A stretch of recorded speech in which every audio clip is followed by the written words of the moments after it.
Hello student, this is class 4 science chapter 1st reproduction in living beings. Student, as we all know, no living beings can survive forever. So to continue their race, they can give birth to their young ones. This process is called reproduction. बच्चों, जैसा कि हम सबको पता है, living thing हमेशा जिंदा नहीं रह सकते, जीवित नहीं रह सकते। तो अपनी रेस को कंटिन्यू करने के लिए और वी कैन से हम कह सकते हैं अपने वंश को आगे चलाने के लिए वो क्या करते हैं, अब यंग वंश को रिप्रोड्यूस करते हैं, यंग वंश को पैदा करते हैं और यही प्रोसेस कहलाता है रिप्रोडक्शन। ठीक है, अब रिप्रोडक्शन जितने भी लिविंग बींग्स हैं, all living beings give birth to their young ones. अब लिविंग बींग्स कौन है? मैन, ह्यूमन बींग्स इनको कह सकते हैं, birds, animals, we can also say plants are also living thing, living beings, all give birth to their young ones. Reproduction in living beings. There are two ways by which living beings reproduce. दो तरीके से living beings जो है वो reproduce करते हैं। To method है जिससे लिविंग बींग्स रिप्रोड्यूस करते हैं। नंबर फर्स्ट है रिप्रोडक्शन या रिप्रोड्यूसिंग बाय गिविंग या reproducing the young ones directly. First method is reproducing the young ones directly. सीधे young ones को reproduce करना, पैदा करना। ठीक है, in some living things the child developed in his mother's womb. This animal give birth to a fully developed child after a definite period of time. कुछ living beings ऐसे हैं जहाँ पर चाइल्ड जो है वो मदर की वॉम्ब में, मदर के कोख में जो है वो डेवलप होता है, मदर के कोख में डेवलप होता है। और ये एनिमल क्या करते हैं, जब फुल्ली वो डेवलप हो जाता है वो चाइल्ड, तो वो एक डेफिनेट पीरियड पे, एक निश्चित समय में वो क्या करता है, बेबी को बर्थ देता है, चाइल्ड को पैदा करता है। और newborn baby is identical copy of their parents. और जो बच्चा पैदा होता है, जो न्यूबॉर्न बेबी होता है, वो एकदम से बिल्कुल कैसा दिखता है, जैसे उसके पेरेंट्स होते हैं। Newborn baby feed bye there mother milk, और वो दूध पीता है, उसको जब फीड कराती है स्टार्टिंग में, उसकी मदर का जो मिल्क होता है उसको वो फीड करता है, वो पीता है और उससे वो बेबी डेवलप होता है। इस टाइप के लिविंग बींग्स को जो डायरेक्टली बेबी को रिप्रोड्यूस करते हैं, वी कॉल देम मैमल्स। हम क्या कहते हैं ऐसे बेबीज को, ऐसे एनिमल्स को जो डायरेक्टली बेबीज देते हैं, उनको हम कहते हैं mammals. Human being is also a mammal. मनुष्य भी क्या है, मैमल है, डायरेक्टली बेबी बर्न होते हैं। काउ, गॉट और student, you know dolphin and whales is also a mammals. Dolphin और वेल्स, वैसे तो हम कहेंगे ये क्या है, मछली है, इनको एग देने चाहिए, नहीं, but whales and dolphin give directly birth to their young ones. So we can say whale and dolphin is a mammal. और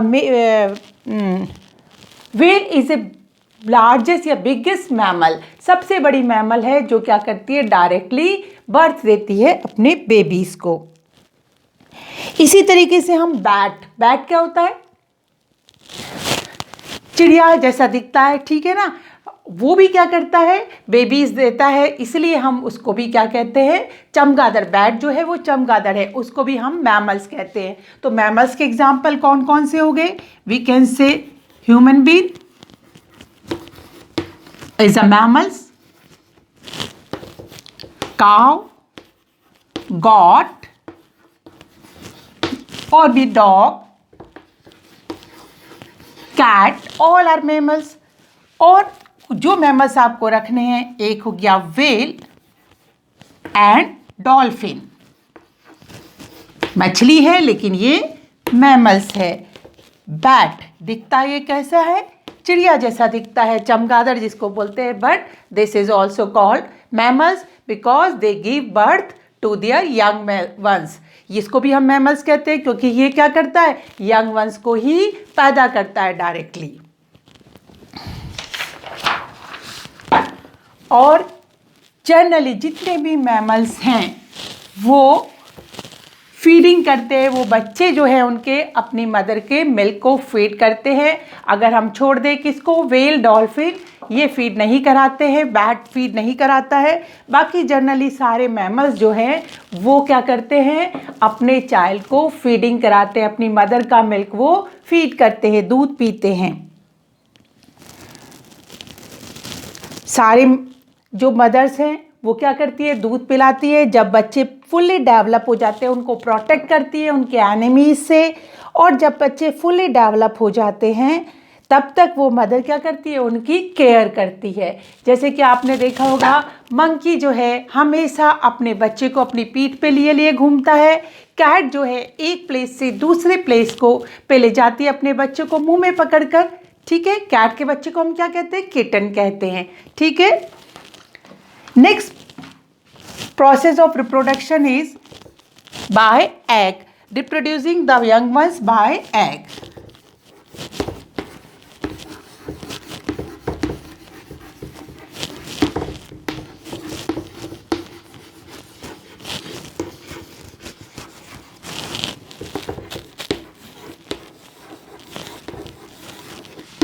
अब बहुत सारे एनिमल्स ऐसे हैं या लिविंग बींग्स ऐसे हैं that produce their young ones by egg, वो egg के द्वारा young ones produce करते हैं। Female living beings give egg या lay eggs in some place and hatch it them। Female egg देती है, ठीक है, और उसको फिर हैच करती है, उसके ऊपर बैठती है, जिससे उसको क्या मिलती है, वार्मथ मिलती है, गर्मी मिलती है, और उसमें से क्या निकलता है, बेबी जो है निकल आता है।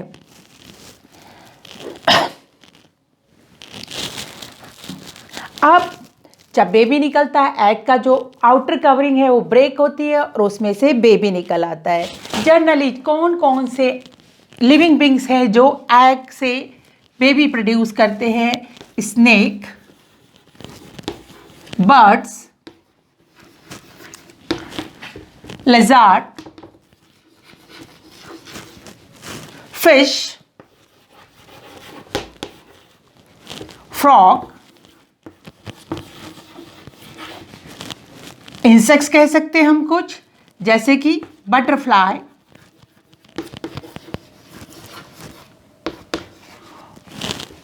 एक्सेट्रा, और भी बहुत सारे हैं।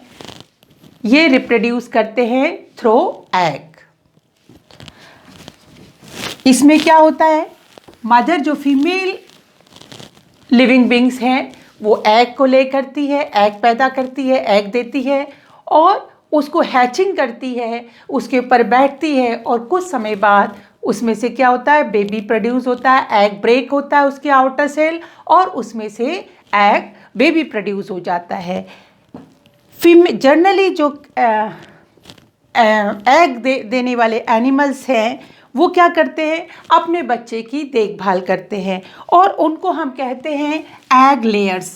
जैसे वहाँ पर जो डायरेक्टली बेबी कर देते थे उनको हम क्या कहते थे, मैमल्स कहते थे। इसी तरीके से इनको कहते हैं एग लेयर्स।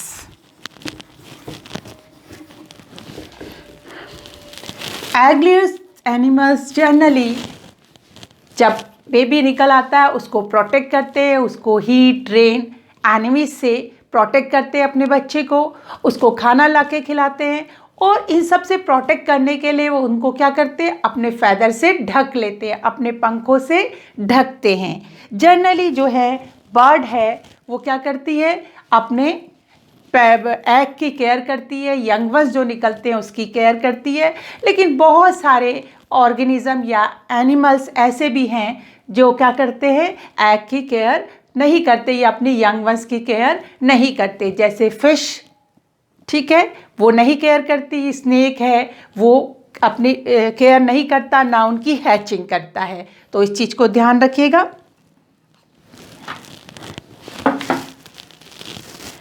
अब जो एनिमल हैचिंग नहीं करते हैं एग की, मतलब एग को गर्म नहीं करते हैं, उसके ऊपर नहीं बैठते, जैसे कि स्नेक हो गया, फिश हो गई, फ्रॉग हो गई, लिजार्ड हो गई, तो उनके जो एग हैं वो हैच होते हैं बाय द वार्मथ ऑफ सन। सूरज की गर्मी से वो क्या होते हैं, हैचिंग होती है उनमें। ये क्या करते हैं, किसी सेफ प्लेस पे अपने एग दे देते हैं और छोड़ देते हैं उन एग को देकर। अब सूरज की गर्मी से वो क्या होते हैं, ना तो उसको प्रोटेक्ट करते हैं, इसलिए बहुत कम उसमें से क्या निकलते हैं, यंग वंस निकलते हैं, क्योंकि बहुत सारे एग्स को दूसरे एनिमल्स जो है वो खा लेते हैं। तो बहुत कम एनिमल्स वो जो है बेबीज उसमें से बाहर आ पाते हैं उन अंडों में से। अब नेक्स्ट चीज स्ट्रक्चर ऑफ एग। अब एग का स्ट्रक्चर कैसा होता है, हमने देखा है, आपने चिड़िया का अंडा देखा है, मुर्गी के अंडे देखे हैं, ये आउटर कवरिंग होती है एग की, थोड़ी सी हार्ड होती है। इसके अंदर जो होता है जेली लाइक स्ट्रक्चर होता है, इसके अंदर क्या है, जेली मतलब गोंद जैसा, क्या गम जैसा स्ट्रक्चर फ्यूल्ड इसके अंदर भरा होता है, और उसके बीच में एक येलो वाला स्ट्रक्चर होता है। ये जो कहलाता है बाहर वाली हार्ड कवरिंग को हम कहते हैं, वी कॉल देम शेल। ये हार्ड होती है जनरली। ये जो है एल्बम होता है, ठीक है, थोड़ा सा कैसा है, जेली लाइक स्ट्रक्चर है।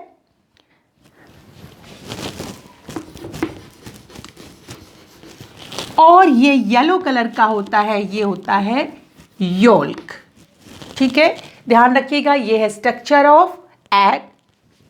शेल प्रोटेक्टिव कवरिंग है, हार्ड होती है और सेल को प्रोटेक्ट करने का काम करती है। एल्बमन क्या है, जेली लाइक स्ट्रक्चर है, और ये येलो वाला योल्क है। ठीक है, और इस योल्क में ही क्या होता है, एम्ब्रियो होता है, बेबी चाइल्ड होता है, या कह सकते हैं बेबी एनिमल होता है। ठीक है,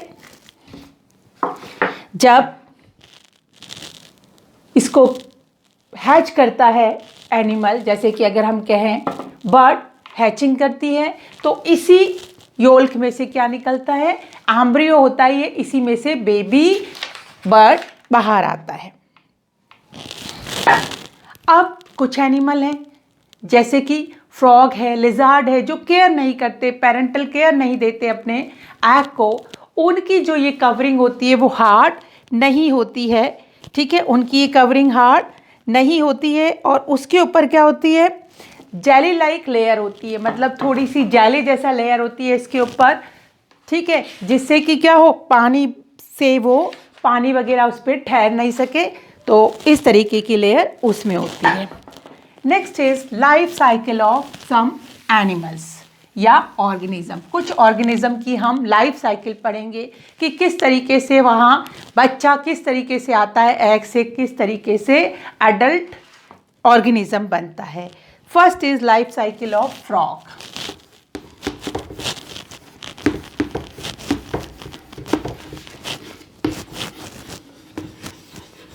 टोटल स्टेज होती है लाइफ साइकिल स्टेज फ्रॉग की 4 स्टेज होती है, छोटे छोटे। सबसे पहली स्टेज एग होती है। ठीक है, ये छोटे छोटे एग हैं। अब एग में से थोड़े समय बाद क्या होता है, टैडपोल्स निकलते हैं। जब इनको क्या होता है, एग जो है पड़े हैं धूप में, उसकी गर्मी इससे मिलती है।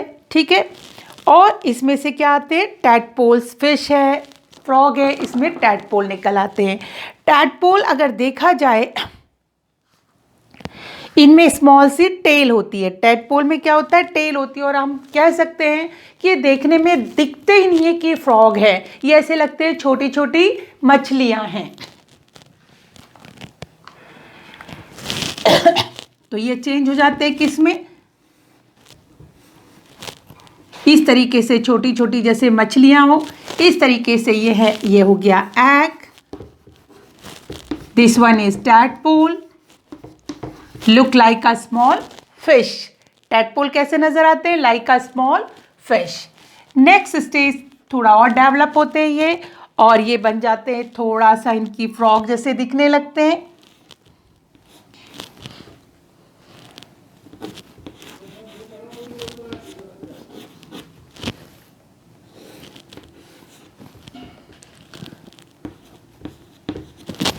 ये, और इसके बाद ये बन जाता है, ये हो गया बेबी फ्रॉग, और लास्ट स्टेज हो गई, अब ये हो गया adult frog. My drawing is not so good, तो स्टूडेंट ये हो गया आपका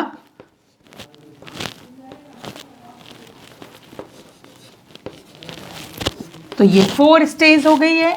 यहाँ से एग, एग से टैडपोल, टैडपोल से एडल्ट बेबी फ्रॉग, और बेबी फ्रॉग से ये हो गए एडल्ट फ्रॉग.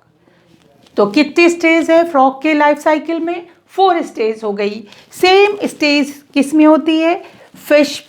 सेम स्टेज भी और भी जो और कुछ है एनिमल्स हैं उनमें रहती है. तो इसको याद रखिएगा कि ये टैडपोल में क्या है, टैडपोल जनरली फ्रॉग जो है वो एग जो देता है वो पानी के अंदर देता है, इन वाटर में देता है.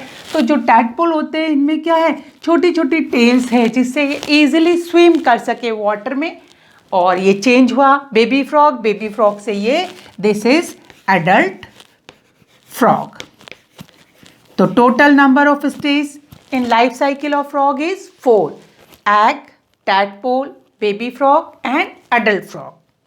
And tadpole look like a fish. Next is life cycle of cockroach.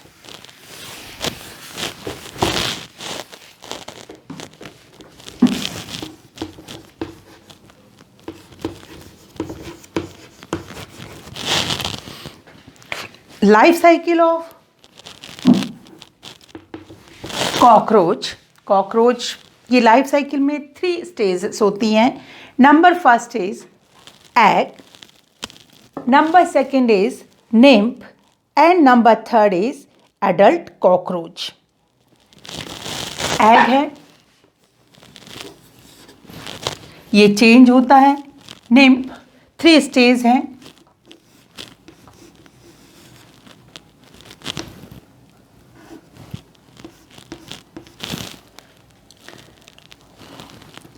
And this is adult cockroach.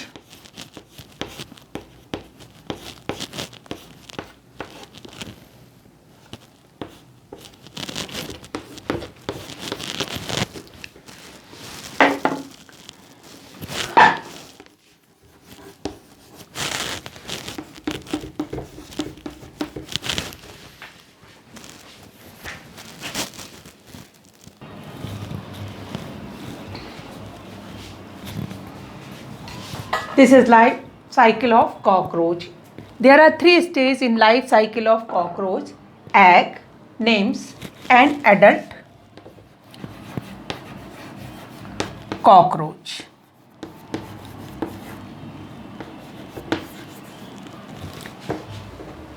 Egg, nymph के ऊपर कवरिंग होती है, ठीक है. धीरे धीरे ये कवरिंग वो रिमूव करता है और फिर बन जाता है adult cockroach. Next one is life cycle of butterfly.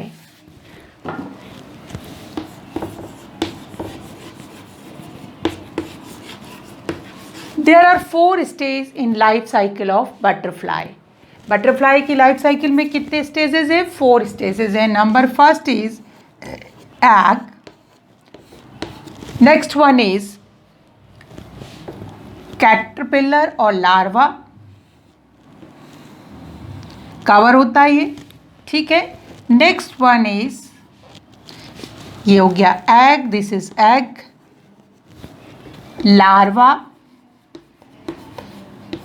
बिल्कुल पैक्ड है. फिर कैटरपिलर, इसको हम लार्वा और we can say caterpillar. Next is pupa. Pupa में छोटा सा बटरफ्लाई निकलने लगता है, छोटा सा बटरफ्लाई.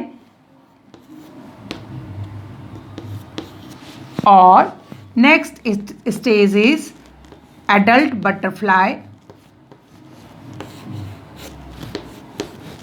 ये हो गई adult butterfly. So we can say there are 4 stage in the life cycle of butterfly.